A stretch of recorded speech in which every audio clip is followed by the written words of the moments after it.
Let's bring in the lead panel.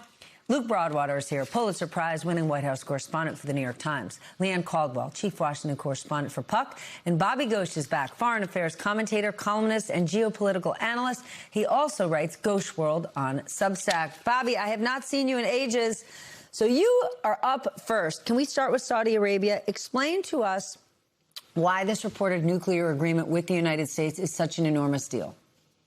Well, we have to remind ourselves that the United States and Saudi Arabia have been talking about a nuclear deal for two presidencies. Joe Biden wanted to make a nuclear deal with Saudi Arabia, and Donald Trump does too. There are a couple of important differences between the two. First, Biden wanted to link that deal to Saudi Arabia making a diplomatic breakthrough with Israel. This was meant to be the sweetener for Saudi Arabia joining the so-called Abraham Accords. It seems that Trump has now de-linked those two things and is willing to go ahead and make this deal. The other main difference, and this is something we'll only know all the details when we have them, and we don't yet have them, is whether or not Saudi Arabia will be subject to the same kinds of United Nations agency supervision for their nuclear program. Because we're not just talking about the Saudis having a nuclear power program. Many countries have that.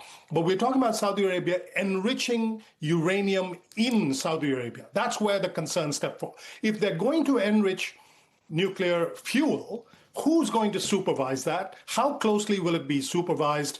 And how much can we rely upon Saudi Arabia to make sure that that supervision is airtight and that materials and technology does not get into the wrong hands? Luke, obviously, President Trump has a great relationship with the Saudis. We certainly know Jared Kushner does as well. But what would this deal mean for the rest of America? And I just don't mean the nuclear companies who stand to make a lot of money. Right. Well, obviously, there's American business interests here in building the materials and sending the materials to Saudi for this nuclear program, if it doesn't, in fact, go forward. And I do think that there is perhaps a give and take here with Saudi in terms of the investment pledges that the Saudis have made with President Trump. You know, MBS, when he was in the Oval Office, said something like he would bring $1 trillion into the United States. Now, we haven't really seen that money materialize, but those are the kind of big numbers that President Trump likes to tout as sort of his deal-making success. And so you have that flashy number on the one hand, and then you see this nuclear agreement coming on the other hand. You sort of see how these things are related. Yes, but when he says these numbers at this point, Luke, it's like Dr. Evil in Austin Powers. He might as well say $1 gazillion. We don't see it materialize, but we do see a post that the president just put out on social media that I want to read, where he writes, from this point forward, anytime the Islamic Republic of Iran shoots at a ship in the Strait of Hormuz, the United States will bomb and destroy, this in all caps, one bridge or one power plant, including those located next to or in the capital city of Tehran. Thank you for your attention to this matter, President Donald John Trump. Bobby, let me just get your reaction to this. Well, this is consistent with the things that he said before. He's promised to eradicate Iranian civilization. He's promised to the words that the administration uses, Trump, and we just saw Hegseth use it there: obliterate, extinguish, flatten. The Iranians don't seem to be particularly scared of that. They seem to have, despite being obliterated, they seem to have the ability to strike and kill Americans in the region, and they seem to be able to threaten not just the Strait of Hormuz, but now through their allies in Yemen, they're also threatening the other major waterway, which is the Red Sea. And so these threats, familiar as they are, don't seem to be moving the needle in Tehran, which is where they're directed. Not for the Iranian regime, but it has to have you thinking about the Iranian people. So many who in the early phase of this war were excited, were optimistic, were enthusiastic that Donald Trump might be here to help. And now they're sitting there in Tehran under the potential threat of bombing. Let's talk more, though, Leanne, about this potential deal with the Saudis. Congress can review it, but it would likely need a 2/3 majority to override Trump in order to actually block this thing. What are lawmakers saying? Well, it's brand new. And so they haven't heard a lot from lawmakers just yet. But you can expect them to be deeply skeptical of it. Not only Democrats, but perhaps some Republicans too, who aren't totally wanting to show no daylight with the president. The fact that there is no demand for Saudi to normalize relations with Israel could be really problematic for a lot of members of Congress. The fact that it seems like the United States hasn't gotten much in return, other than perhaps a better relationship with Saudi Arabia, might not be enough for lawmakers. But that 2/3 majority, like you mentioned, Steph, is a real problem and does give the president a lot of power to move forward with this if he so chooses. Bobby, given the president's tweet or post just moments ago, is it fair to say that diplomacy is absolutely off the table? I would hope not. The Pakistanis still think that they are playing a mediating role. The Omanis, the Qataris, they're all trying to get the diplomats together. But Donald Trump at the moment does not seem to be thinking about that. He's thinking about trying to get the Iranians once again to capitulate, which does not seem likely to happen. So I wouldn't rule out diplomacy in the weeks ahead. But right at this moment, this week, today, it's not happening. All right, let's talk about Hegseth on the Hill.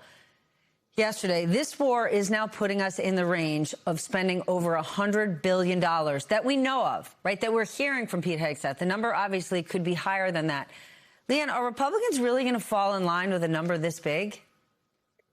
You know, probably. I was talking to a moderate House Republican yesterday, Brian Fitzpatrick, who is one of the most vulnerable House members up for re-election. He has been extremely critical of the war and the direction and the lack of information that the administration has given to Congress about its end game, what it plans to do with the money, et cetera. And he said he is going to support what's now before him is a $70 billion supplemental fund for this war in Iran.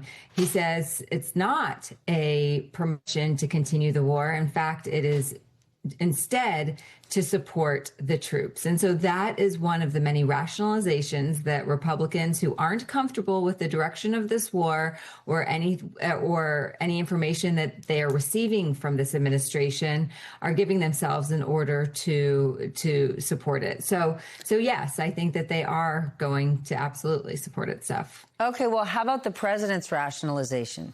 Yesterday, he posted as his defense for the war, he was comparing the death toll in Iran to other wars. You have it right there on your screen. Afghanistan, Iraq, Vietnam, Korea, Venezuela.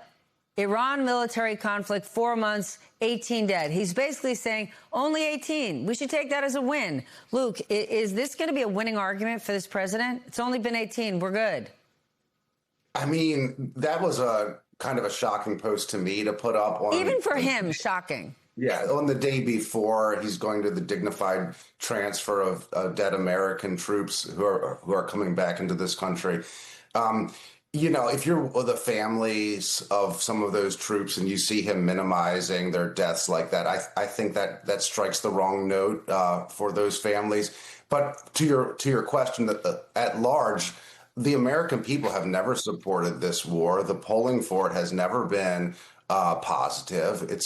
As it stretches on, as the cost that you mentioned earlier to taxpayers rise, and now the human costs are rising. You know, it's bringing back American soldiers in flag-draped coffins is not going to be a winning message in the midterms. And you know, the longer it goes on, I think the worse it is for Donald Trump politically.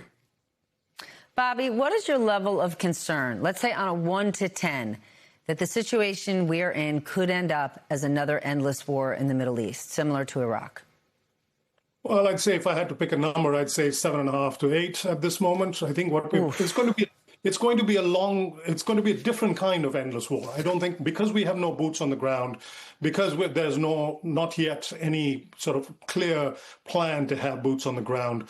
it's going to be a different kind of war. I think we'll have alternating hot war, cold war, hot war, cold war situations where you'll have these bombing raids, these attacks over several days, and then we'll have a period of diplomacy that does not lead to anything. We'll have threats over Hormuz, and then we'll have a ship being attacked, and then we'll have... So this movie that we've seen over the last 4 or 5 months, I suspect we'll see repeats of that cycle over and over and over again, and going out at least until the end of the Trump term, because I think he's painted himself into such a corner now that there's no way he can extricate himself from it without losing not just face, but without losing enormous amount of political power, without creating a catastrophe for his party.